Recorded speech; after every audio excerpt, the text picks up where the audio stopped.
మీకు ఒక రూల్ చెప్తా వినండి. ఆ రూల్ కనుక ఇండియాలో ఉంటే సిట్యుయేషన్ ఎలా ఉంటదో కామెంట్ చేయండి.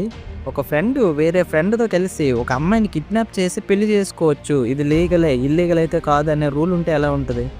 బావుంటమేంటి సార్ బ్రహ్మాండంగా ఉంటదండి. కానీ ఈ రూల్ నిజంగానే ఉంది. ఇండియాలో అయితే కాదు. కర్గిస్తాన్ అనే దేశంలో మీరు మీ ఫ్రెండ్‌తో కలిసి ఒక అమ్మాయిని బలవంతంగా కిడ్నాప్ చేసి పెళ్లి చేసుకోవచ్చంట. అక్కడ లీగల్‌గా మిమ్మల్ని ఎవ్వరు ఏమనరంట. అండ్ వాళ్ళు వాళ్ళ తాతల నుంచి వచ్చిన ట్రెడిషన్ అని భావిస్తూ ఉంటారు. ఇక్కడ ఇంకొక షాకింగ్ విషయం ఏంటంటే అక్కడ జరిగే 60% పెళ్ళిళ్ళన్నీ ఇలానే జరుగుతూ ఉంటాయంట. దీన్ని ముద్దుగా వాళ్ళు బ్రైడ్ కిడ్నాపింగ్ అని కూడా అంటారు.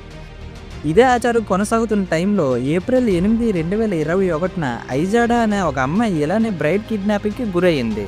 కానీ 3 డేస్ తర్వాత అదే అమ్మాయి శవంగా దొరికిందట.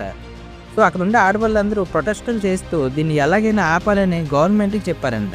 సో ఆడవాళ్ళ బాధలను అర్థం చేసుకున్న గవర్నమెంట్ తర్వాత ఎప్పుడైనా బ్రైడ్ కిడ్నాపులు జరిగితే బాయ్స్